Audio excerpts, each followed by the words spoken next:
afternoon, ladies and gentlemen. Welcome to a Preservation Association of Lincoln Brown Bag program by Jim McKee, Lincoln's historian.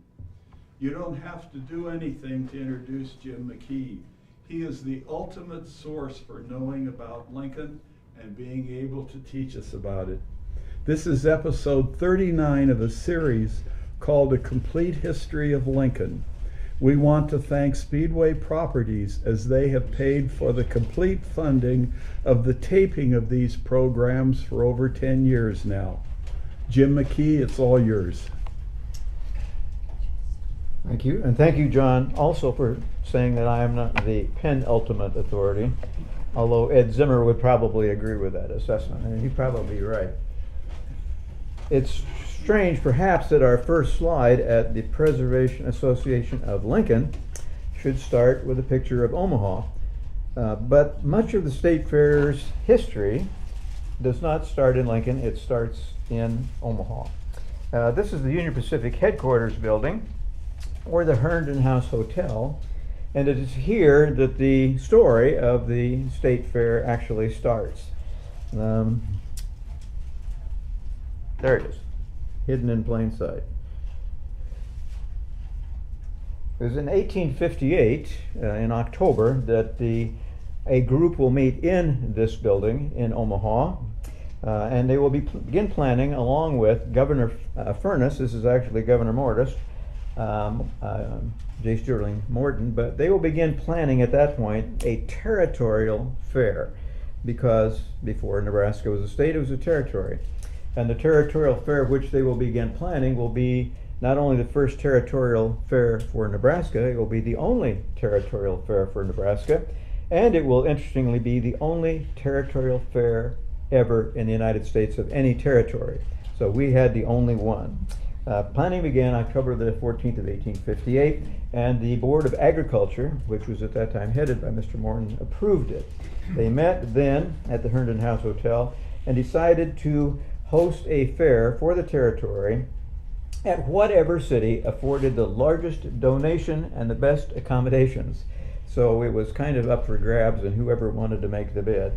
The purpose of the fair would be to encourage, develop farming in Nebraska, stimulate honest rivalry, and it was one of the best evidences and promoters of prosperity. That's what they said. So the first fair is going to be not in Lincoln, turns out, not in Omaha either. It will be in Nebraska City, held the 21st, 22nd, and 23rd of 1859 at the Fairgrounds and Driving Park in Nebraska City. We don't have many photographs of that fair. We do have this one, which interestingly enough shows the guy in the front with the hat is J. Sterling Morton, most probably. At the point in time the fair was held, even though he has a complete beard in the picture, he was 26 years old, and he is going to deliver from the back of a wagon at the Territorial Fair a complete history of the state of Nebraska. Of course, it is that point in time only 5 years old, not even that, and one wonders how much he had to say, but not too much. There were prizes awarded at the fair. The total value of all the prizes given was $35. However, it included a gold watch, a saddle, a bridle, 2 sets of jewelry, and a goodly number of diplomas, almost all of which were won by one man, J. Sterling Morton. The fair lost money. However, they considered it a great success. The board disbanded, and we saw a map of the fairgrounds at that point in time. And some of these slides will not be current with what I'm talking about, so I'll continue talking about the last one, but you will be seeing other things. The important value or factors in early fairs were that the railroads would be very necessary. Local businessmen also agreed to transport agricultural exhibits and sometimes livestock, sometimes free, sometimes at a great discount all over the state. They also offered special fares to passengers of $5 for anywhere in the state of Nebraska, after the railroads got here, of course. The attendance at the first fair was 2,924. Henry Brandt would have probably said that at about 10 o'clock in the morning of the first fair. Henry managed to set a record every hour the fair was opened every year, whether it was good or not. The first state fair at Nebraska City actually showed a profit of $73. Then it moved from there in 1870 to Brownville. There we go. I don't know what happened, but there it is. Brownville. It was there in 1870 and 1871. The first fair in Lincoln was actually a county fair, and that was a county fair in October of 1870. We think this is the Territorial Fair, but we're not absolutely positively sure. This is a map, there we go, of Brownville and the fairgrounds. In the early fairs, which we saw, we had very sort of liberal terms surrounding gambling. Pools were legal, for example, on horse races, and the rights to operate these pools were sold as a concession. You can see today this would probably bring about some interesting political rivalry between candidates. In 1876, the guy that was licensed to sell the pools was a man named Mr. Wilkerson, and he immediately skipped town with between $500 and $1,000. They're not sure which, but they got hold of him in Falls City. Unfortunately, he escaped to Kansas, and we never did get him again, so we don't know what happened for sure. The concessions, however, at these early fairs provided about 13% of the revenue of the fairs. There we go. It doesn't seem to want to change instantly, but it does change, so it works all right. In 1879, there was a legislative act, and of course we're now at state instead of territorial fairs. There was to be no selling of intoxicants, no indecent shows or dances, no gambling, no games of chance, no horse racing at any fair in the state or county or district within 40 rods of the enclosure of the fairgrounds. This is probably the first fair building in Lincoln, but it would have been originally constructed for the county.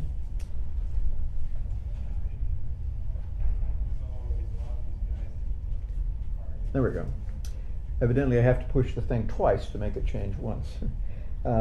Here we can see, if you have used your imagination, we can actually see where the fairgrounds was located, because the railroad would be to our right, and that road which paralleled the railroad, of course, is still there. And that first building, which we saw a picture of a minute ago, was off over in the middle of what's now the Innovation Campus, actually probably the east edge of the Innovation Campus. By 1881, the fair is being held in Omaha. It was held in 81, 82, 83, and 84 in Omaha at the driving park, which was land owned by Mr. Koontz.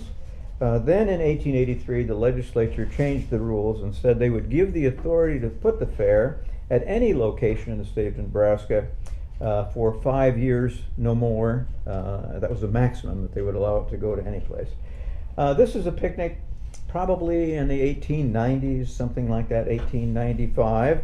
We remember it was there through 1884. 1885, it was held in Lincoln. And although I may have said this picnic was in Omaha, we don't know for sure. There's some guess that it probably was in Lincoln. Everybody bought their own lunch at that point in time. In 1894, the fair was again held in Omaha. It was unsuccessful, lost money, and the board of directors of what was amounted to the state fair at that time set down an edict and said that the state fair in Omaha needed to provide entertainment other than saloons, gambling houses, and honky-tonks for 1895, or they would lose the bid for the site to a competitively alert Lincoln, like that. Gordon Wattles was a banker in Omaha who had moved from Iowa, began to solicit funds to stage a really big fair to answer all these questions in Omaha.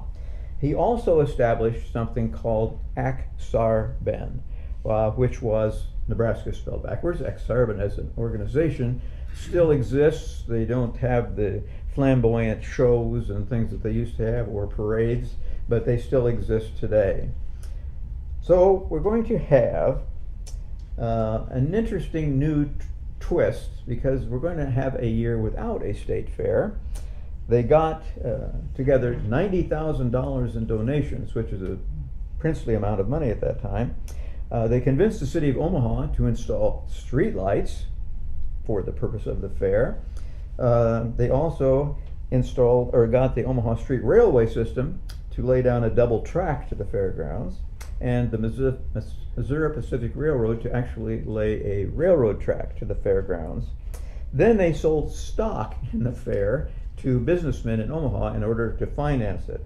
The result was the biggest state fair ever.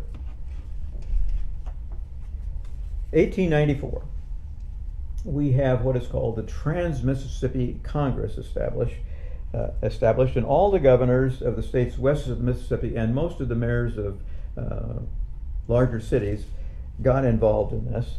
A fair suggested by William Jennings Bryan. This would be sort of to answer the 1893 World's Fair in Chicago. He thought we should have another World's Fair much like that.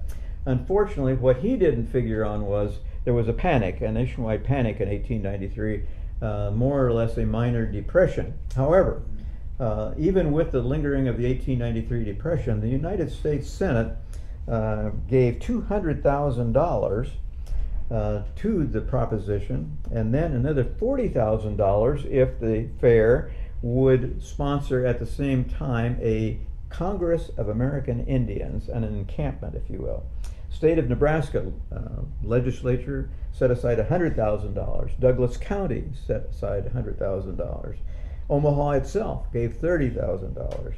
All the other states west of the Mississippi River gave a total of $138,000, and 6,000 stockholders contributed $500,000. So suddenly we've got a princely amount of money for a fair.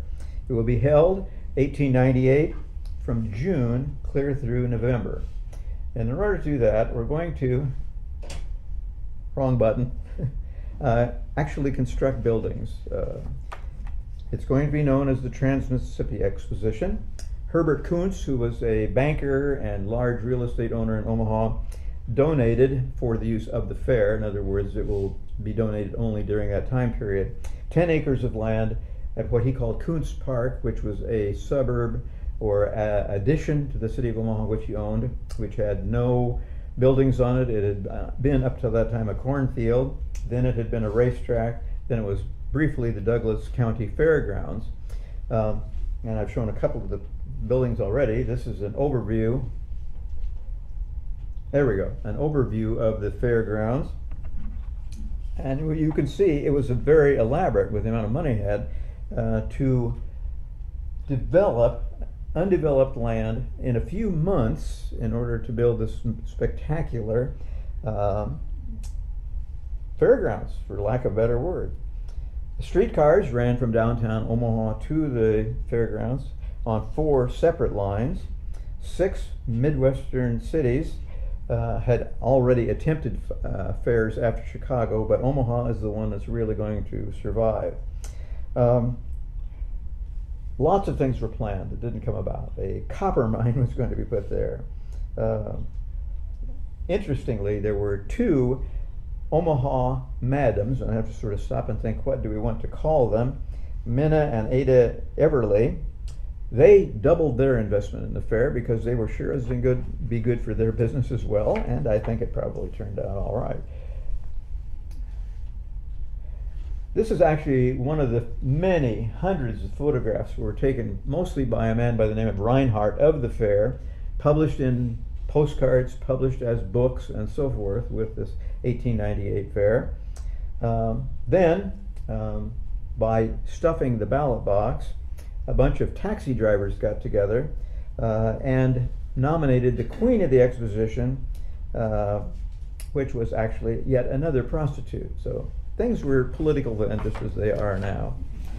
An amazing thing. The general architect for the fair was Thomas Kimball, and a man from Boston who I did not know, C. Howard Walker, a prominent architect I did not know. All of the buildings in the fairgrounds were designed according to very specific standards. all in harmony with each other. All were to be primarily ivory white with gray and green roofs.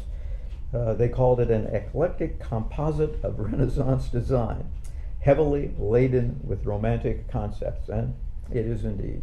Each building had its own dominant theme. Each one was to have a central pavilion and then subordinate pavilions around it. Most of these buildings were constructed not of what looks to be like a white stone, but actually what's called staff. This is a photograph of an exhibit which showed what staff is. Think of it as a few layers of plaster over lath, more or less. This composite included horsehair and things to hold it together, but it was not designed to last more than really roughly a year because it would not weather very well at all. The official part of the fairgrounds covered 180 acres of land, plus an additional 70 square blocks of land, ran in general, if you know Omaha at all, from 16th to 24th Street, from Pinckney to Pratt Streets, very large. The main court, which I showed a minute ago, and here's another picture of the main court, was a half a mile long and featured a lagoon. There were 37 major buildings in the fairgrounds and scores, if not hundreds, of tiny buildings as well. The fair itself took 13 months to completely build, so it went up in a hurry, and it's going to come down pretty quickly too. Staff, as I mentioned before, was a mixture primarily of cement and plaster of Paris and horsehair, so it wasn't exactly too sturdy. This is an aerial view, or excuse me, a view at night. The place was lit with electricity, and they had their own electrical generating plant. And one of their thoughts was, in building this electrical generating plant, that they would later turn it over to the city of Omaha, and it would generate electricity for the city of Omaha. As far as I can determine, this probably never happened. I can't be sure. 40 states brought exhibits or had buildings at the fair, and 10 foreign countries. Electricity, this is the first time a major fair had ever been lit by electricity. It was opened electrically by the president from Washington, D.C. on June the 1st of 1898. Lots of buildings. This is the Wisconsin building. Some of them were more elaborate than others. All of them looked to be elaborate. Some of them inside were not as elaborate as they were on the outside. On May the 22nd, 2 women from the Salvation Army scaled the walls and destroyed a couple of female pieces of artwork because they were showing their breasts. Lieutenant Dorothy Meyer and Ensign McCormick hacked up 2 statues. It wouldn't have been hard to do because the statues as well were mostly made out of plaster of Paris. Cupid and Apollo were their names, and it gave the fair great publicity. They did not exactly create what they wanted to. In addition, there were also a 2,500 seat auditorium in the States building. We've seen the Wisconsin building. I think we're going to have pictures of the Nebraska building in a minute.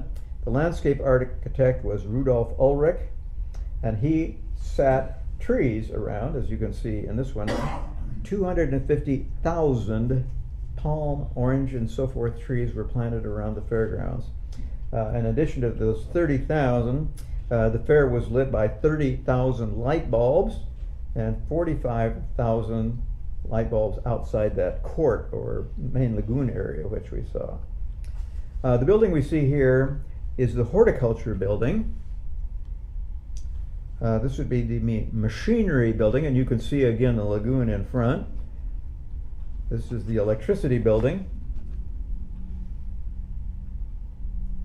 Agriculture building, which was one of the largest, was 400 feet by 150 feet, very tall, and its main entrance, Bob and Matt probably knows this, but I did not know the term hemicycle, which I guess is what that is. I had never run across it before. The building was considered in total free Renaissance, with corn, wheat, garlands, and cornucopias as capitals. One frieze, which is not clearly visible here, is a strutting turkey with outspread tail. The color was ivory, accentuated by this colored photograph, by the way, in yellow, purple, red, and green. It just as well be in color to me, but none of the photographs were actually.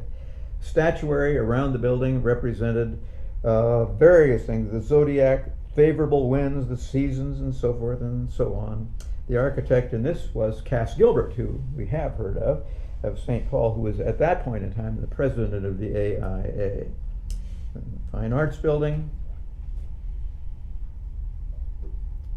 And this is a building being built. I think it is the Nebraska building under construction.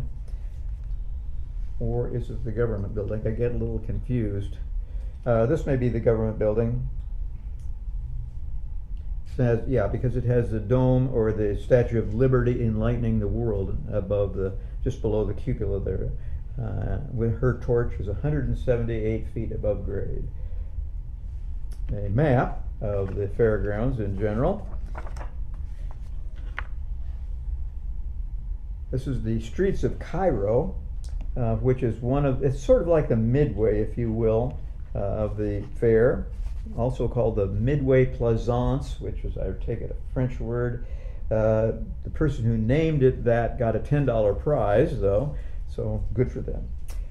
Within here, there is an ostrich farm, a 150-foot observation tower, a submarine which ran down the gondola tracks in the lagoon. They brought Jesse James home up from Missouri as just something to see. Little Egypt performed in this area. Turned out to be Little Egypt was an Omaha girl, but she was advertised as having alluring sinuosities. Heaven knows exactly what those were. They also proposed a lot of things which didn't get built. An elevated bicycle route around the whole thing, 14 above the grade. A 1,000-foot ski jump to cost no less than $80,000. They didn't get made, so we don't know for sure what was involved in those.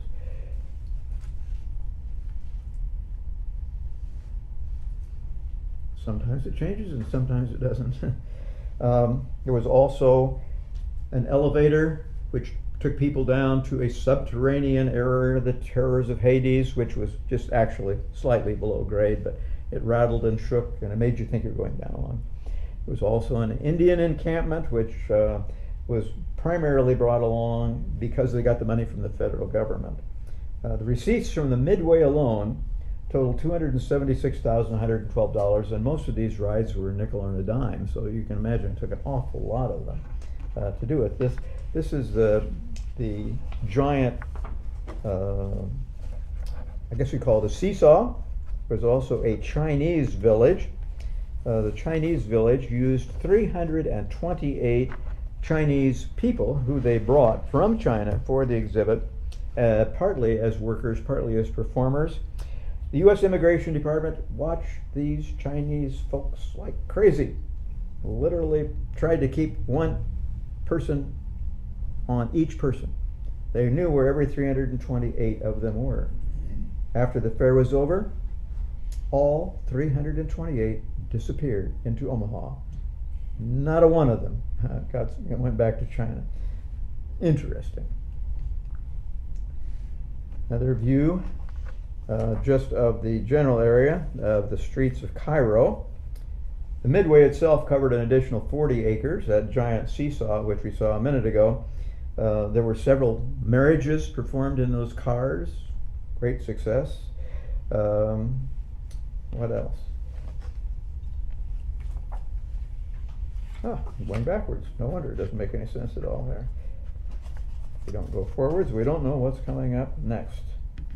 On April 11th of 1898, when this picture was taken, literally, that was the day the United States declared war on Spain, Spanish-American War. Didn't last very long. It lasted only until October the 12th.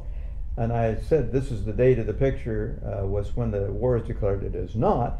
It is the date when, after the war, October, when President McKinley and his cabinet, most of it, arrived in Omaha. And that day, when this picture was taken, the attendance at the fair, 98,845 people. This is called McKinley Day for obvious reasons. The fair is going to close in October of 1898. They considered it a tremendous success. 90% of the stockholders' money was returned to them. They figured on getting none of it back. They figured it was a gift, so they got a tremendous asset when they got back. 2.6 million people attended the fair that year, a little less than 5 months. 2,613,000 if you're really interested. It cost 50 cents to get in for if you were an adult and 25 cents if you were a child. There was talk, and they did extend the fair slightly. Another group came in, but nonetheless, November the 4th of 1898, the Kansas and Iowa buildings were raised, and they charged 15 cents to go in and watch the tearing down of the building. So they made money coming and made money going. New York Pavilions was converted to a double dwelling. The Nebraska building was converted to state property, which used it for a warehouse. Wisconsin's building was moved to Los Angeles for an exposition there. Supposedly, the Minnesota building was moved to Council Bluffs and used as a roadhouse, but this is probably not so. It was a rumor, more or less. The building which ended up there may have been made from logs from the building, and it still stands, by the way, near Council Bluffs, but we don't think, in fact, it was the building at all now. A couple of things ended up at the Lawrenson Gardens, a gazebo, a couple of small things one of them ended up at Syndicate Park, which is on the site of what's today the Omaha Henry Doorly Zoo. It did not survive much long after that. That was the Boys and Girls Building. So almost nothing is left of the fair. But this canceled the 1899 fair. The 1898 exposition was considered to be the state fair that year, but I don't think the state got any publicity or any money from it at all. And Exarban came upon at that time, and they just decided, then Omaha just walked away from their contract for the state fair. They were going to use Exarban as their fundraising fair from that point onward. So there was no state fair per se in 1898, and because Omaha simply walked away from the concept in 1899, even though they had the contract for it, there was no state fair in 1899. Lots and lots of pieces of the fair were buried in the lagoon, which was just covered over and became Koontz Park. And here, some years ago, they excavated that lagoon part of it and got hundreds of bits and pieces, but you can imagine something made out of plaster that's buried underground for any period of time. It didn't survive very well at all. This is the Minnesota building, which supposedly got moved, but in fact, we think this is the building which is said to be the Minnesota Pavilion after it was moved near Council Bluffs. But there really seems to be no indication that it is the same building unless there were logs used from it. And there are great reports of that building coming down the river in rafts and so forth, but as near as we can tell, all of them were just articles of fancy. It didn't really happen at all. Some of the buildings were bought by two guys in Omaha, Eiler and Hayden. The grounds were temporarily improved, and they had a brief exposition in there the following year called the Greater American Exposition, which celebrated the fact that the United States at that point in time had colonies. They reopened briefly for a few months and got, the first day, 15,000 people came, so it wasn't a total bust. And in fact, it ran only until November of 1899, and supposedly over 800,000 people did visit the fair. But remember, it's not the state fair at all. The lagoon was briefly used for ice skating before it just simply pushed all the rest of the buildings into it. It became Koontz Park today if you go to Omaha and look for it. This is an overall view again of the lagoon. Now we're going to enter into the next phase, which is going to be someone who you know but you don't recognize from this picture, Charles Gear. He and a man by the name of McFarland championed moving the state fair to the city of Lincoln, and in 1899 they will purchase the Lancaster County Fairgrounds for $35,000. They made a provision that from this point onward that the state fair will forever be held no further then 3 miles from the state capitol building. That worked quite a while. Not forever. But with no fair in 1898, the board got a $4,000 appropriation to pay off debts from the fair. Really wasn't much. Then Lincoln businessmen contributed $3,000 to repair the county buildings here. The tents are on the building. 1888, the fair in Lincoln. One year, they moved a lot of the exhibits downtown. This is O Street, as is obvious, right? We're standing roughly at 13th Street, looking kind of up O Street towards the west, to the upper right-hand side of the picture. So pretty much, they moved a lot of the eateries and some of the exhibits to O Street. Also, we managed to get one of the aeroplanes from the Wright brothers.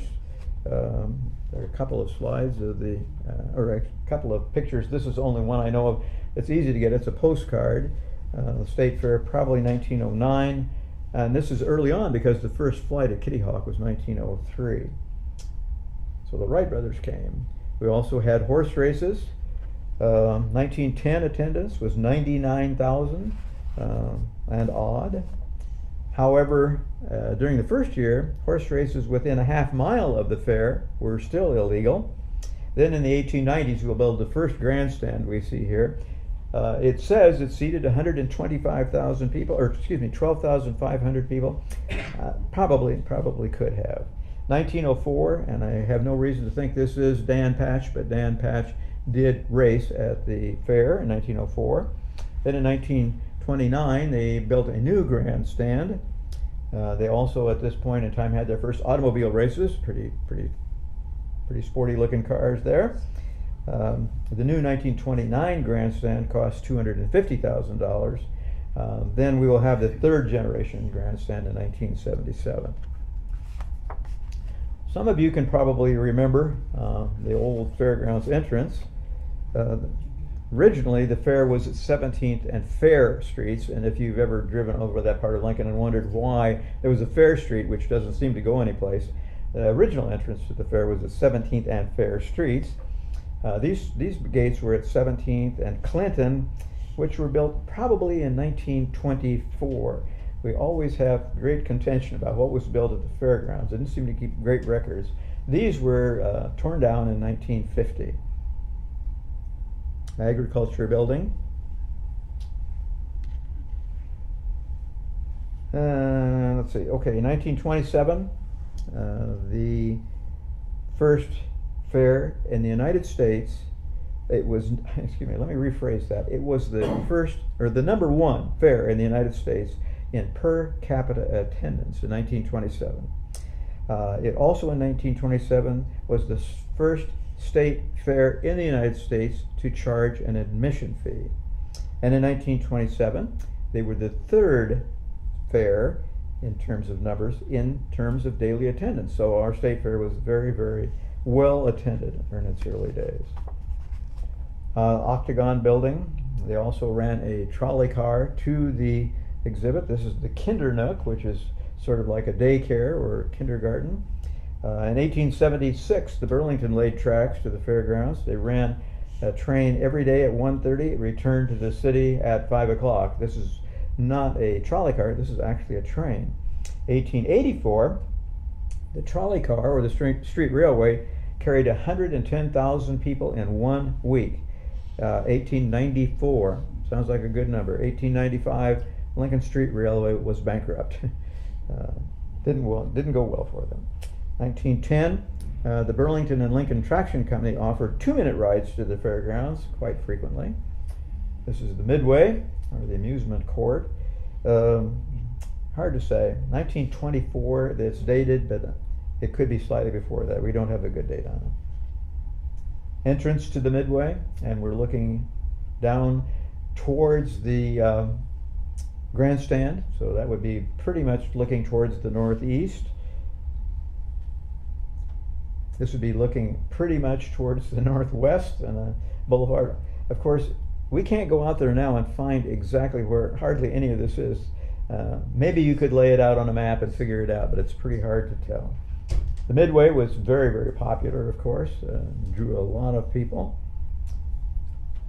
So the construction of the 1913 Agriculture Building, which is going to be one of the buildings which sort of still exists on the fairgrounds. Interior of that building. 1913 this was taken. Also this one, 1913 probably. And another interior view. This is the building which they're going to build kind of around. An aerial view of it. It was rather a clever building with skylights and buildings all around it. Its walls, some of them still exist. I really don't know how much of the building they saved, and why, I'm not sure either. The building to the left is probably the 4H building, which also still stands, and that's connected to several other buildings that is still extant at this point in time. This is the exterior of that building, which still stands. It's got sort of walls built around it, and it stands, but it's no more than a shell. This is the Coliseum. This is the trolley stop, of which there were a couple, where you could get the streetcar back to Lincoln.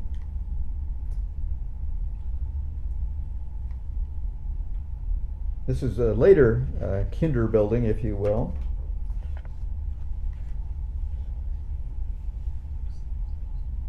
I think this is the 4H building. And of course they had the open air theater. This is Larry Price, as a matter of fact, is in this picture. Jim Arnett is the other guy, and I can't be sure. I think it's Larry on the left, but I'm absolutely not positive. I'm going to have to find out. Larry Price was born in Ray, Colorado in 1916. When he was 13 years old, he sold vegetables from a cart, which he got the vegetables from his mother's garden, and took them around and sold them to neighbors at age 13. Then at age 17, in 1934, Larry went and decided he was going to have a food booth at the state fair. He went in to apply for a concession and found out that all of the concessions that year had already been sold. So he turned around, and as he was leaving the building, another gentleman was coming into the building.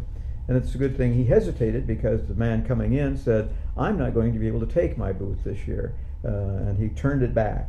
So at age 17, Larry Price borrowed a kerosene stove and a cookie sheet and a spatula from his mother, on which he cooked the first hamburgers. And the topper was what he called it at that time, because his hamburgers, he said, could not be topped. He fried every hamburger himself, wouldn't let anybody else do it. And in order to ensure that that happened, he took the spatula with him whenever he left. If he went to the restroom, he took the spatula with him. He said the secret to his success from the very first day was he used lots of pepper and very good meat. Unfortunately, it was a very tough time, because everyone that came to the fair was used to bringing their own lunch with them, so he wasn't successful right away. The first few years were rather lame. That first year, well, everything was a nickel and a dime, and then by 1944 he increased his prices. Hamburgers were 20 cents and sodas were 10 cents, two-price system. 1954, hamburgers went to 30 cents. Well, the rest, of course, becomes, this is what it looked like towards the last part. He went to Bethany and opened the first King's restaurant there in Bethany. And at its height, he had 160 King's restaurants in the United States and Canada. And of course, the building behind me is still there, but the King's is gone. Aerial view of the fair.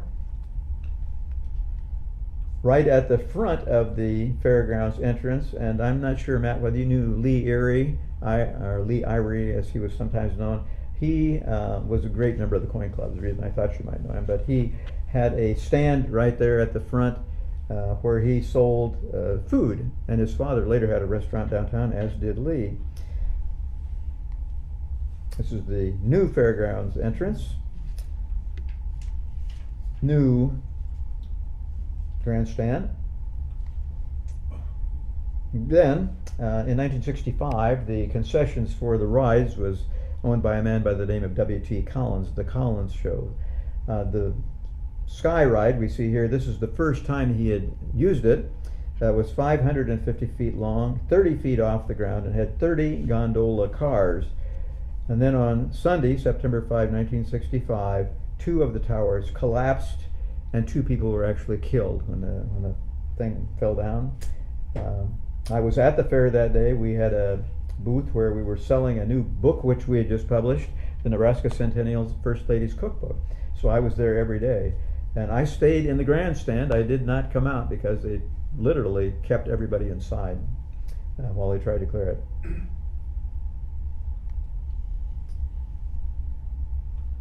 The fair got a great freshening about that point in time in the 70s. Part of this was designed by Bailey Lewis, Bailey Lowerman Advertising. Then they began bringing in other buildings. This is a school building which they brought in called the Heritage Village, which was started in the 1970s. Inside, they actually had classrooms during the school year. The building had been built in 1930. The Fair Board paid $900 for it and moved it from Saunders County in. They also brought in the Cheney, Nebraska Depot. Looks a little forlorn here. The other building that they had temporarily out there was the Hudson Cabin. And during the school year, school children would attend, I forget whether it was a week or 2, and ultimately 25,000 students from Lincoln Public School attended a week or 2 of classes out here during the year. This is what's left of the interior at that time of the Agricultural Arts Building, the interior of the open air auditorium, radio stations, everyday broadcasts from the fair. This is the building which was also the house which, through Henry Brandt, the director, they lived in during the summer out there. I presume, Clay, you'll be moving to Grand Island during the fair and have adequate housing like this. Actually, after Henry Brandt was the director of the fair, I think Mr. Skold was the next director, and I don't think any of the directors lived in the building after that. One of the buildings which survived would be the 4-H building, which looked like this inside. And believe me, it looks nothing like that today, but it does still survive. Another interesting building which survived a long time, but is no longer out there now, of course, 4-H building, was built originally in 1931 and was, by the time the State Fair was closed in Lincoln, it really had begun to deteriorate very, very badly. And I appeared before a committee at the Capitol building, the legislature, and pointed out that all of the electrical in the building at that point in time was still the 1931 electrical, and did get an appropriations from the legislature at that time to do that over again. They estimated in 2007 that it would cost $4.5 million to bring the building up to grade. This little building is the Normal Nebraska State Bank. And this building stood on South Street, right on the northwest corner of 56th and South. And I remember it as a soft serve ice cream store. It was a film developing shop. And during its life there, it got turned 45 degrees, but originally it faced South Street.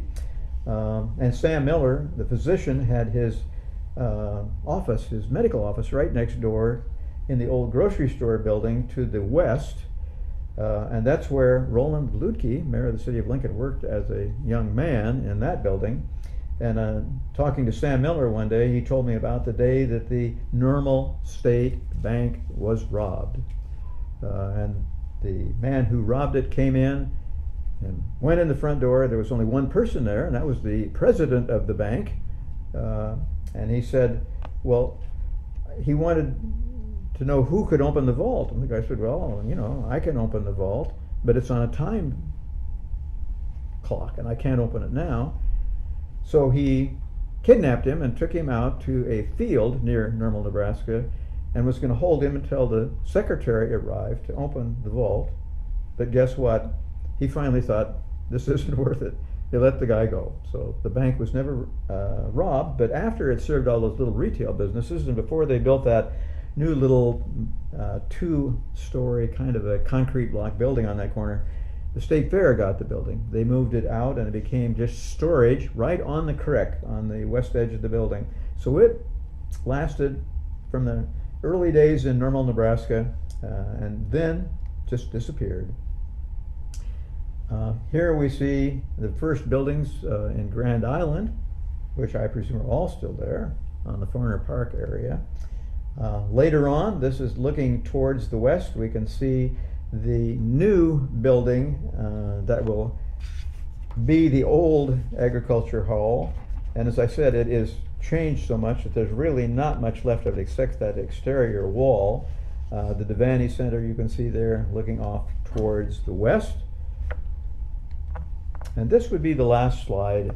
An interesting picture of Grand Island, probably in about 1913, something like that, in which they have not only moved the State Fair to Grand Island, but in this picture, they've moved the second Capitol building to Grand Island. You can see it standing there in the background. I wasn't sure how long it was going to take. I didn't know whether we were going to be ending up with 2 programs out of 1, but this is our last slide.